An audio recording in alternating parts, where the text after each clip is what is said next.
Hello student, excellent exam में मैं विवेक आपका फिर से स्वागत करता हूं। दोस्तों, बहुत दिन के बाद आज हम लेकर आ चुके हैं क्लास 12th इंग्लिश में मॉडल पेपर 2021 का। जी हाँ दोस्तों, इसके एक वीक पहले मैंने इंग्लिश का मॉडल पेपर डिस्कस किया था और सभी क्वेश्चन मैंने डिस्कस किए थे, बट उनका सोल्यूशन हमने नहीं कराया था। तो आज की क्लास में हम सभी क्वेश्चन का सोल्यूशन लेकर आए हुए हैं और दोस्तों वो जो है आपको PDF प्लस हल के साथ मिलेगा। सबसे पहले हम आपको बताएंगे सभी क्वेश्चन का आंसर, उसके बाद इसका जो है PDF डिस्क्रिप्शन बॉक्स में लिंक दे देंगे, वहां से आप लोग डाउनलोड करके सभी क्वेश्चन का सलूशन आप देख सकते हो। ठीक है, अब बात करते हैं दोस्तों, तो जितने स्टूडेंट क्लास में आ चुके हैं फटाफट इस क्लास को आप लोग लाइक कर दीजिए, फटाफट अपने दोस्तों में शेयर कर दीजिए। कोई भी समस्या होती है तो हमें कमेंट बॉक्स में कमेंट कर सकते हैं, कोशिश करेंगे कि आपकी समस्या को दूर किया जा सके।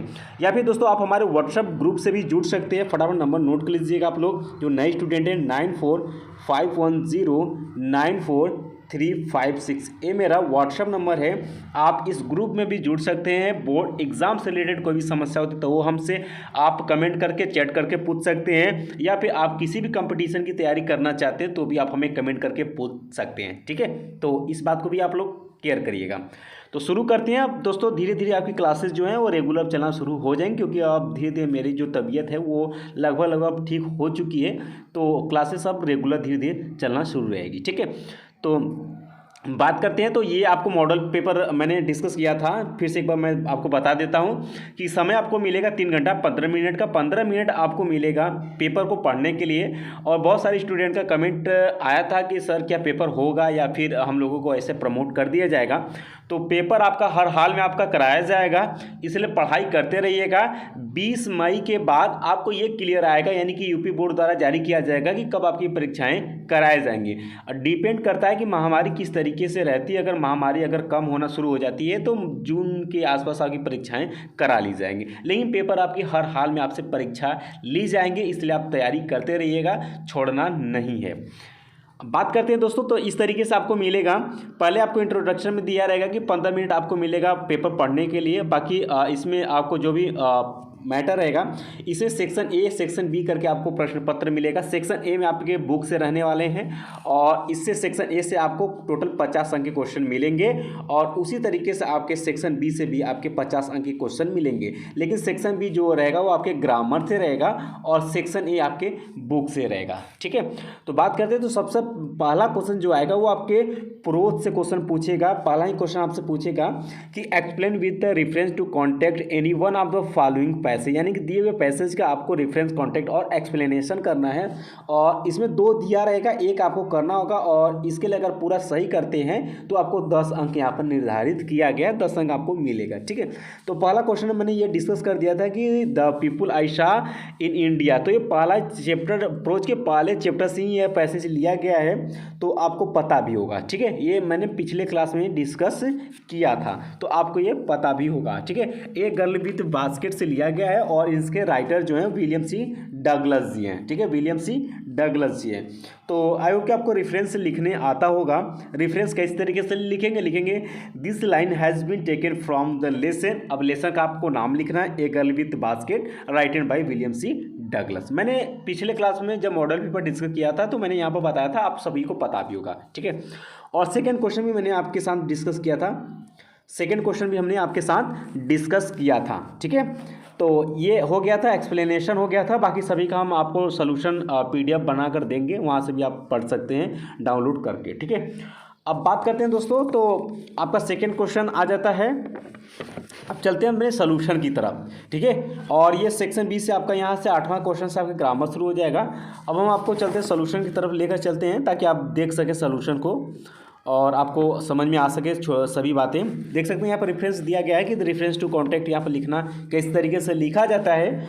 और जब भी आप लोग पेपर दीजिएगा तो वहाँ पर जब लेसन का नाम लिखना है तो उसे ब्लैक पेन से लिखिएगा, और राइटर का नाम जब भी आ जाए उसे ब्लैक पेन से लिखिएगा, ताकि आपको पूरा नंबर मिल सके। क्योंकि एग्जामिनर जो कॉपी चेक करते हैं वो सिर्फ देखना चाहते हैं कि क्या आपने सही लिखा है या नहीं, यानी कि अध्याय का नाम आपको पता होना चाहिए अच्छे से, और राइटर का नाम अगर आपका पता सही है तो बाकी एक्सप्लेनेशन भी ज़्यादा नहीं देखते हैं एग्जामिनर। आपके इसी रेफरेंस से वो अंदाज़ा लगा लेंगे कि बच्चे को कितना आ रहा है और किस तरीके से उसने रिस्पॉन्स किया होगा। ठीक है, तो ये सब क्वेश्चन में गलतियां नहीं होनी चाहिए सभी स्टूडेंट के लिए। अगर नंबर आप इंग्लिश में अच्छा चाहते हैं तो ये सब गलतियां आपको नहीं करनी है, थोड़ा सा चालाकी करेंगे तो नंबर बहुत ही अच्छा आपका आएगा। ठीक है, नॉर्मल स्टूडेंट रहेगा तो भी आप 75 प्लस आसानी से ला सकते हैं इंग्लिश में। ठीक है, ओके, अब आगे बढ़ते हैं।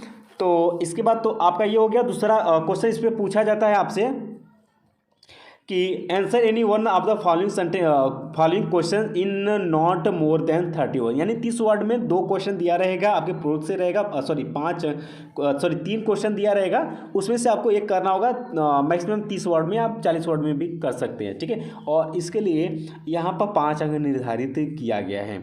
ठीक है, तो कहाँ गया भाई, यहाँ पर आप देख सकते हैं, पेज को मैंने थोड़ा सा आगे कर दिया।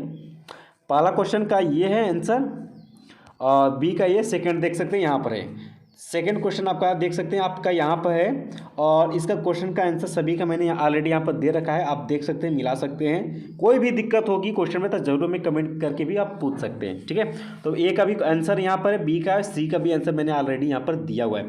इसके बाद fill in the blanks in the following sentence with the most suitable words given within the bracket, यानी दिए हुए ब्रैकेट के अनुसार ही आपको चेंज करना होता है। फिलिंग इन द ब्लैंक्स है और ये आपके प्रोज से ही क्वेश्चन पूछे गए हैं, और ये क्वेश्चन भी मैंने ऑलरेडी डिस्कस कर दिया है आपके पहला जब मैंने मॉडल पेपर डिस्कस किया था इसी का, तो उसमें मैंने ये क्वेश्चन सभी क्वेश्चन डिस्कस किया था। यहाँ पर मैंने सोल्यूशन लेकर आया कि तीसरा कि ए में आपका डिलीजेंट रहेगा, और बी का, सी का, डी का जो भी है यहाँ पर मैंने आंसर ऑलरेडी दिया हुआ है। इसके बाद क्वेश्चन नंबर 4 शुरू हो जाता है। क्वेश्चन नंबर 4 है कि answer any true of the following question in about 30 words each, यानी कि दोस्तों यहाँ पर 2 क्वेश्चन दिया रहेगा, एक आपको करना होगा, इसके लिए आप 5 अंक निर्धारित है, ये आपके 60 स्टोरी से क्वेश्चन रहेगा। ठीक है, सॉरी 3 क्वेश्चन दिया रहेगा, 2 आपको करना होगा, 5-5 अंक के रहेंगे। ठीक है, 10 अंक यहाँ से आपको मिलेंगे, और सभी तीनों क्वेश्चन का आंसर जो है मैंने ऑलरेडी यहाँ पर दिया हुआ है, आप पढ़ सकते हैं, समझ सकते हैं। ठीक है, ओके, आगे बढ़ते हैं। इसके बाद क्वेश्चन नंबर 5 तक explain with the reference to context any one of the following exchange है यहाँ पर, यानी सॉरी यहाँ पर आपको पोएम दिया रहेगा, आपके पोएट्री से रहेगा, और इसके लिए 10 अंक निर्धारित किया गया है, और 5वीं में आपको 2 क्वेश्चन पूछेगा, एक आपको करना पड़ेगा, और दोनों का आंसर मैंने आपको रेफरेंस कॉन्टेक्स्ट सहित यहाँ पर मैं ऑलरेडी दे रखा, और ये मैंने पहले आपको बता भी चुका हूँ। ठीक है, तो यहाँ पर हम डिस्कस नहीं करते हैं, आगे बढ़ते हैं। इसके बाद आपका क्वेश्चन नंबर 6 आ जाता है भाई। क्वेश्चन नंबर 6 आ जाता है, कहता है give the central idea in one of the following poems, यानी दिए हुए पोएम का आपको सेंट्रल आइडिया लिखना होगा, और इसके लिए इसके लिए यहाँ पर 7 अंक निर्धारित किया गया है, और 3 सेंट्रल आइडिया दिया रहेगा, इसमें से एक आपको यहाँ पर करना पड़ेगा। तो जैसे कि यहाँ पर क्वेश्चन में दिया था the song of the free, the लैम्पटेन, और इसके बाद the character of a happy life, 3 आपको दिया था, और तीनों का मैंने यहाँ पर ऑलरेडी दिया हुआ है, और तीनों क्वेश्चन जो है ये आपके बोर्ड एग्जाम 2021 में आएगा, इसलिए सभी सेंट्रल आइडिया को अच्छे से आपको तैयार होना चाहिए। ठीक है, आगे बढ़ते हैं, क्वेश्चन नंबर 7 की तरफ बढ़ते हैं। क्वेश्चन नंबर 7 है गिव द 7वां क्वेश्चन है आपका कि right the definition of any one of the following figure of speech, यहाँ पर दिया हुआ है, और इसके लिए 4 अंक, यानी कि 3 आपको फिगर ऑफ स्पीच दिया रहेगा, किसी एक का आपको आंसर और एग्जाम्पल परिभाषा और एग्जाम्पल आपको यहाँ पर देना होगा। ठीक है, तो बात करते हैं। तो ये क्वेश्चन नंबर 7वां है, और 7वें में सभी का मैंने ऑलरेडी यहाँ पर दे रखा है, आप उसको पढ़िए, बहुत ही सिंपल सा है, फिगर ऑफ स्पीच आप कर सकते हो। अगर जितने कमजोर स्टूडेंट अगर नहीं आता है तो बहुत ही आसान भाषा मैंने यहाँ पर ऑलरेडी सेलेक्ट किया हुआ है, इसको 4 बार आप पेन कॉपी लेकर लिखेंगे तो भी आपको लिखना आ जाएगा, और आसानी से आप 4 अंक यहाँ से उठा सकते हैं। ठीक है, ओके, आगे बढ़ते हैं। क्वेश्चन नंबर 8 की तरफ बढ़ते हैं, और क्वेश्चन नंबर 8 से आपका शुरू हो जाता है सेक्शन बी। ठीक है, क्वेश्चन नंबर 8 से शुरू हो जाता है आपका सेक्शन बी, और सेक्शन बी आपका शुरू होता है ग्रामर से। ठीक है, यानी कि 8वें नंबर से आपके ग्रामर से क्वेश्चन शुरू हो जाएगा। तो 8वां के ए में आपसे पूछा कि change any one of the following sentence into direct form the speech, यानी कि 2 क्वेश्चन यहाँ पर दिया रहेगा, इसमें से एक आपको करना है डायरेक्ट से इनडायरेक्ट यहाँ पर बनाने के लिए आपसे पूछेगा। तो ऑलरेडी मैंने यहाँ पर जो भी क्वेश्चन रहा था, ठीक है, क्वेश्चन जो भी मैंने मॉडल पेपर में डिस्कस किया था, वहाँ पे यहाँ पर मैंने इसका सोल्यूशन ऑलरेडी यहाँ पर दिया हुआ हूँ, आप देख सकते हैं। ठीक है, यहाँ पर आप मिला सकते हैं, सॉल्व कर सकते हैं, देख सकते हैं। ठीक, और इसी तरीके से इसमें बी है कि combined any one of the following as direct within the bracket, यानी दिए हुए ब्रैकेट के अनुसार ही दिए हुए सेंटेंस को आपको चेंज करना है बी वाले में। तो बी वाले में जिसमें पहला था आपका शायद सिंपल सेंटेंस में और दूसरा था आपके कॉम्प्लेक्स सेंटेंस में। तो सभी को मैंने ऑलरेडी चेंज किया हुआ है, आप देख सकते हैं, यहाँ पर मिला सकते हैं। सभी का सोल्यूशन आपके सामने आप देख सकते हैं। इसका अंदर डी है आपका, सॉरी सी है कि transform any one of the following sentence as direct within the bracket, यानी दिए ब्रैकेट के अनुसार इसे भी चेंज करना है, पॉजिटिव मतलब पैसिव वॉइस में और कंपैरेटिव डिग्री में इसको चेंज करना है। तो सी वाला भी ऑलरेडी मैंने यहाँ पर दे रखा है दोनों का आंसर। और आपका डी शुरू हो जाता है, डी है कि correct any 2 of the following sentence. ध्यान सुनिएगा, यहाँ पर आपको 4 सेंटेंस दिया रहेगा और 4 में से 2 सेंटेंस को सही लिखना है, यानी कि सेंटेंस आपका एरर है उसको शुद्ध करके यहाँ पर लिखना होता है। इसके लिए आपको 2 अंक आसानी से मिल जाएगा, ये आपके डी वाले में है, ठीक है। अब क्वेश्चन नंबर 9 आपका आ जाता है, जो कि आइडियम फ्रेज से रहेगा और इसमें टोटल 5 क्वेश्चन मैंने सेलेक्ट किया था और 5 के यहाँ वो सोल्यूशन मैंने ऑलरेडी यहाँ पर दे रखा है, आप देख सकते हैं, पढ़ सकते हैं, याद कर सकते हैं, ठीक है। आगे बढ़ते क्वेश्चन नंबर 9 के 9 के बी वाले ऑप्शन में कि right antonyms of the following words, यानी कि 3 एंटोनिम्स दिया रहेगा और तीनों का आंसर आपको देना होगा। और तीनों का आंसर देख सकते हैं, यहाँ पर मैंने ऑलरेडी यहाँ पर एंटोनिम्स का दिया हुआ है। इसका सी में आपसे पूछेगा, सिनोनिम्स पूछेगा, 3 सिनोनिम्स दिया रहेगा, तीनों को करना होगा। एक अंक का रहेगा, 3 अंक यहाँ से रहेगा और यहाँ पर सभी का मैंने चेंज करके आपको ऑलरेडी यहाँ पर दे रखा है, ठीक है। इसके बाद बात करते हैं, आपका डी आ जाता है। डी है 1 वर्ड है और 1 वर्ड का तीनों का हमने ऑलरेडी यहाँ पर आंसर दे रखा है, आप देख सकते हैं। यानी कि अनेक शब्दों का एक अर्थ, हिंदी में आपने पढ़ा होगा कि अनेक शब्दों का एक शब्द जिसे कहते हैं। तो यहाँ पर 1 वर्ड यहाँ पर दिया है और सभी का आंसर ऑलरेडी मैंने यहाँ पर दिया है, ठीक है। मिला सकते हैं, ऑलरेडी आपको पीडीएफ जो है पढ़ाने के कुछ समय बाद आपको डिस्क्रिप्शन बॉक्स में लिंक मिल जाएगा, वहाँ से आप लोग डाउनलोड करके जितना मॉडल पेपर बता रहे हैं उतना आपको अच्छे से तैयार कर लेना है। इसमें बहुत सारे क्वेश्चन आपको बोर्ड एग्जाम में देखने के लिए मिल जाएंगे, ठीक है। इंग्लिश से घबराना नहीं है, बहुत ही अच्छा पेपर जाएगा आप लोगों को इंग्लिश में और अच्छा नंबर भी आएगा। आगे बढ़ते हैं, इसके बाद आपका शुरू हो जाता है क्वेश्चन नंबर 10, ठीक। क्वेश्चन नंबर 10 है आपका, translate the following into English, यानी कि दिए हुए इसको जो भी ये आपका वाक्य दिया है, इस वाक्य को आपको ट्रांसलेट करना है इंग्लिश में। तो यहाँ पर था कि जर्मनी के सम्राट फ्रेडरिक यह जानकर बहुत चिंतित हो उठे कि उनके देश की आर्थिक स्थिति दिनों दिन दयनीय होती जा रही, यही था और ऑलरेडी मैंने यहाँ पर उसका ट्रांसलेट दिया हुआ है, देख सकते हैं, मिला सकते हैं, ठीक है। कोई भी प्रॉब्लम होती है तो ज़रूर कमेंट कर सकते हैं। उसके बाद दोस्तों आगे आपका क्वेश्चन नंबर 11 है कि राइट एनी ऐसे any one of the following topics in about 200 words, यानी कि 200 शब्दों में आपको यहाँ पर पैसेज लिखना होगा, ठीक है। ऐसे लिखना होगा, पैसेज ऐसे लिखना होगा 200 वर्ड में। और यहाँ पर आपको 4 से 5 दिया रहेगा, ठीक है, 4 से 5 दिया रहेगा, उसमें से जो आपको अच्छा लगता है उस पर आपको ऐसे लिखना है। और दो मैंने आपको ऑलरेडी बताया था कि हेडिंग कॉमन रहेगा और ठीक है, उसके बाद मैंने आपको क्लियर कर दूंगा जैसे कि इंट्रोडक्शन आपका कॉमन रहेगा, तो ये आप लिख सकते हैं, हर सेंटेंस में आपका चलेगा। बाकी हम आपको सिखाएंगे कि किस तरीके से इसे लिखा जाता है। कुछ पॉइंट जो होते हैं, हेडिंग जो होते हैं वो कॉमन होते हैं और वो आप हर ऐसे में लिख सकते हैं, ठीक है। तो ये आप बात समझिए और बाकी ऐसे को आपको रटना नहीं है, आप ट्रांसलेट करिएगा हिंदी में समझ के, उसको ट्रांसलेट करके आसानी से आप लिख सकते हैं। जैसे पहला आपका था कि डिजास्टर मैनेजमेंट के लिए, तो यहाँ पर देख सकते हैं, तो मीनिंग ऑफ डिजास्टर मैनेजमेंट क्या होता है, पहले उसके अर्थ उसके बारे में जान लीजिए।